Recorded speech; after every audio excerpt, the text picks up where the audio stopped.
I just want to answer any questions that you all may have because at the end of the day, it's not about what I want to talk about.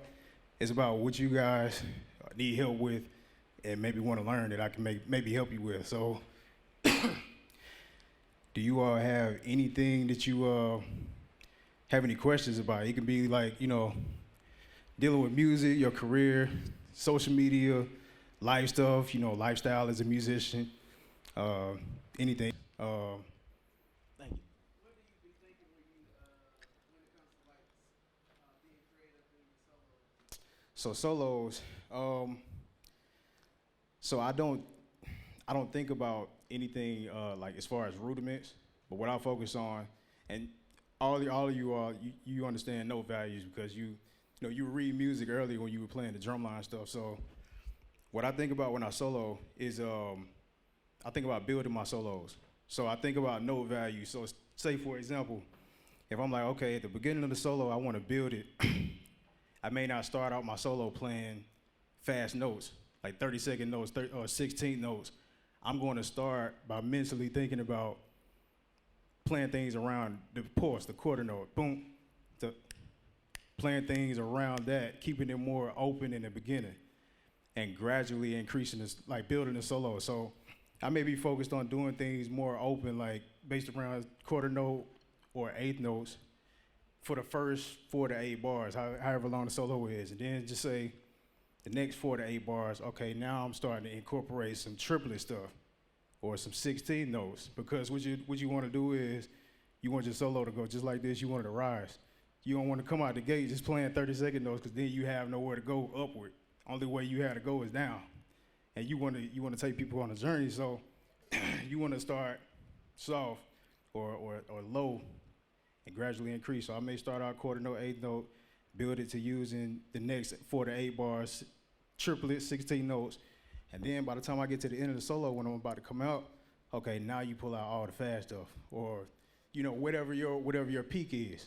You don't have to play 30-second notes. If you feel like, okay, I can't play 30-second notes that fast and I can only play 16 notes, okay, that's where your ceiling is. So you want to scale back from there. You want to start out simple, okay, maybe it's half notes. Maybe you do things even more open, starting with half notes or whatever it is. But you just want to keep in mind that, okay, if 16 notes is as fast as you can go, that's your peak. So you want to build up to that by the end of your solo. So that's what I think about. I'm the only musician in my family. I wasn't born into a family of musicians where it was just like, hey, I'm gonna put you on the gig, I'm gonna do this for you. Like I got no notice from YouTube.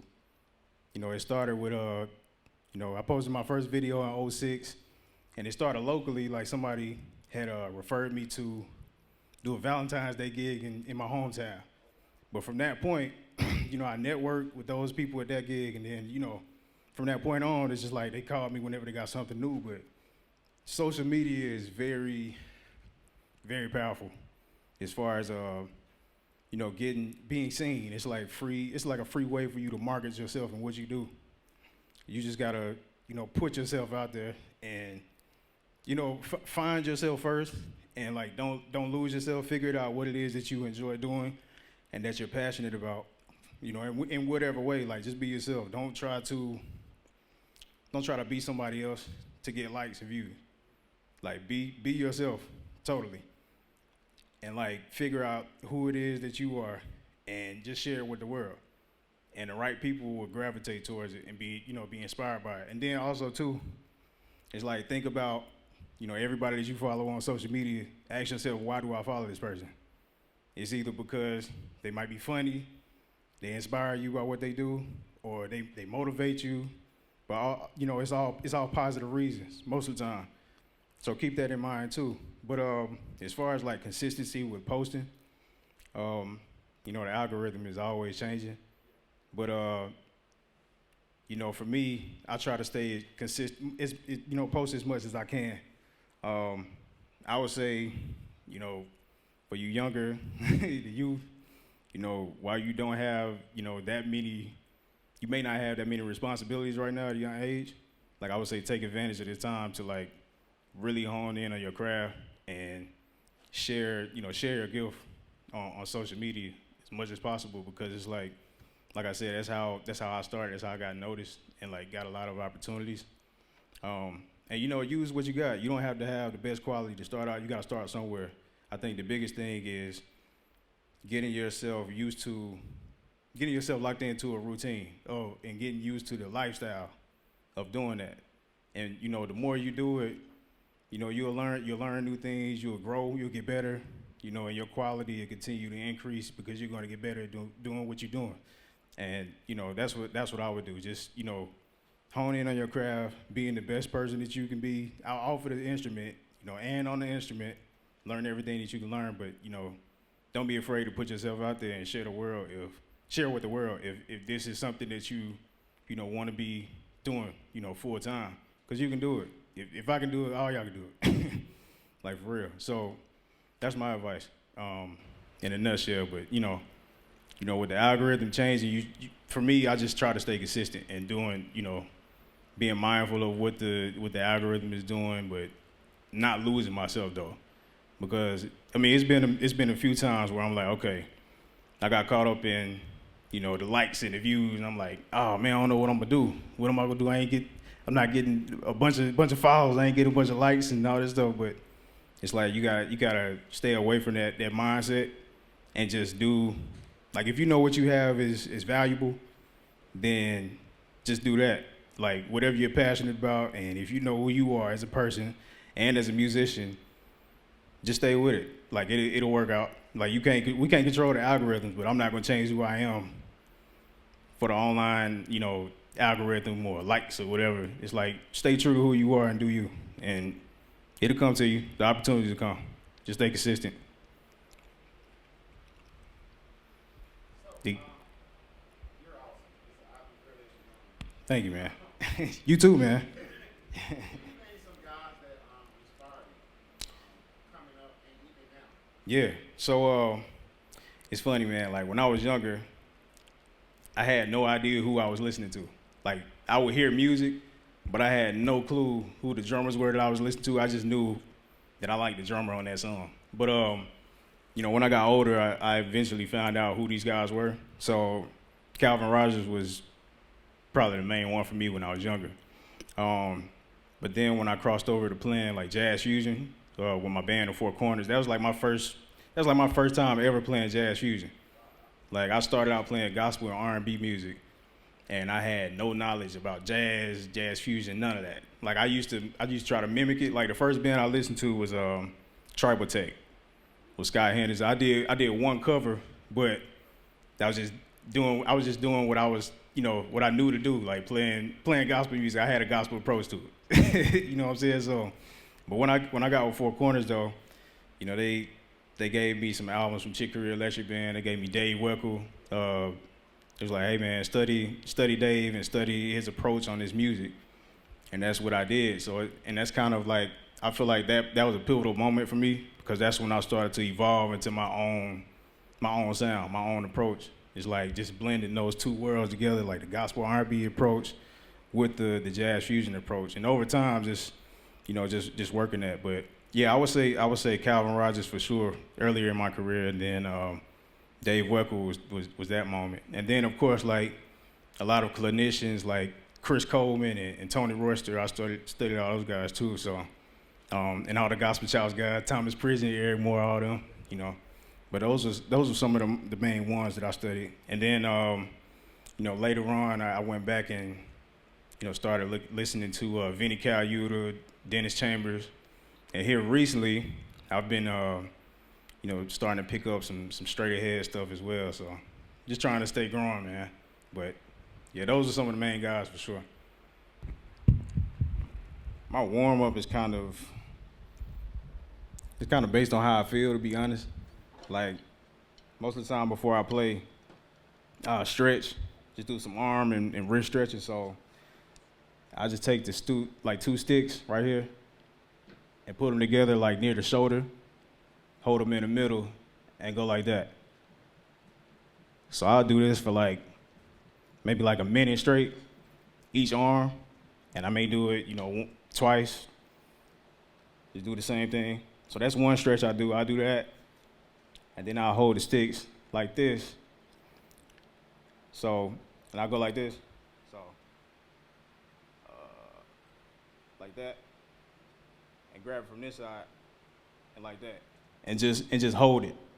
Like you don't want to pull, you don't want to break your wrist though. Like just, like just hold it a little bit so you can feel like it, feel the stretch, because it's supposed to stretch like your forearm, your wrist, and just get you, get your arms loose. Do the same thing to the other side, the other arm, like that, and just hold it. And you can do it as many times as you want to. That's another one. And then I'll hold like this. I do that. Same concept, just hold it. Same thing. And then another thing, just do that. You shake your wrist out, just making sure you loose. Because I have experienced situations where like, I just started playing. Maybe it's like a gig or a show where I had to play like a lot. Let's see.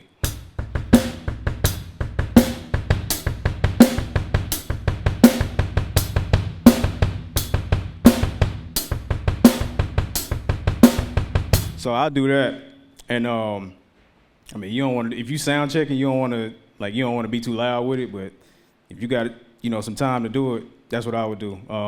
I'll sound it out for you, count it. So it's 1 and a 2 and a 3 and a 4 and a E and a E and a E and a E and a 1 E and 2 E and 3 E and 4 E and E and a E and a E and a E and a. So the idea is like it's hitting all the subdivisions, and then you just you can speed it up. So.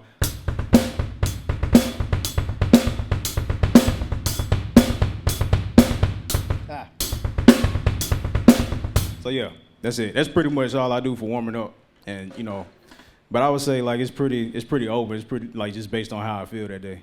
But that's the foundation of what I do. Yo, what up, man?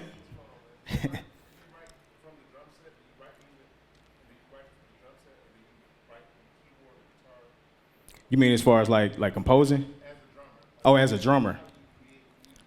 Man, I play first, and like play based on how I feel, like what I feel and what I may hear, like idea wise. Drums. Yeah, like, and you mean as far as like if I'm creating a full track and creating a song? Oh, I got you. So yeah, I don't start on drums. Most of the time I may start on, I may hear a melody first, and I'll lay the melody down on the keyboard. And then I'll add a bass line. And like for me, that's enough foundation for me to lay a drum groove.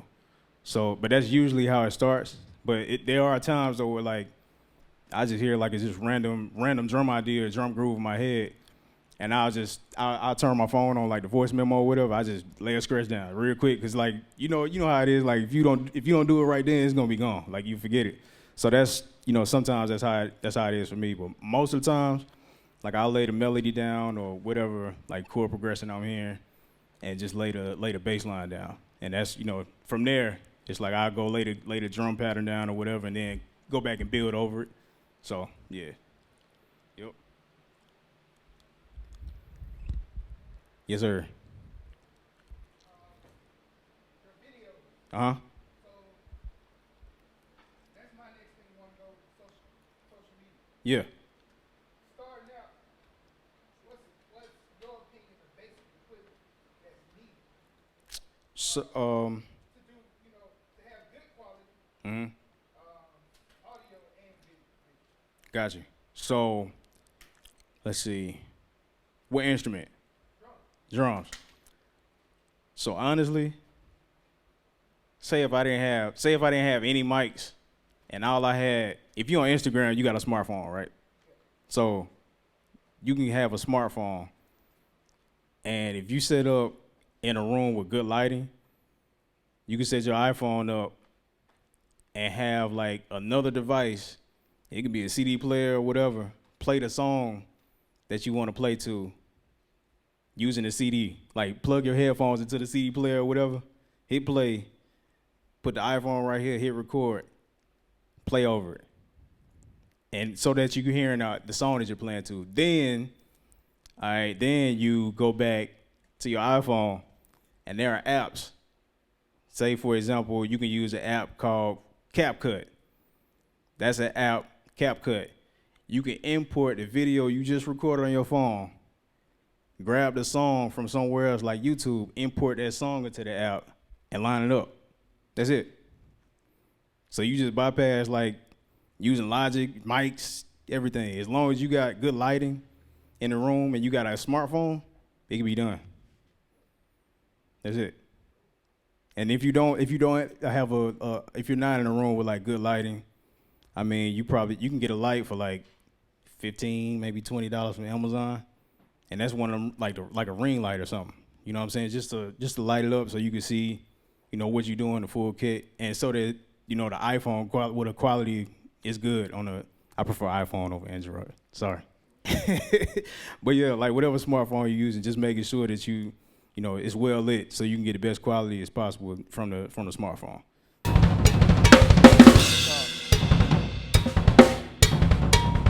So right.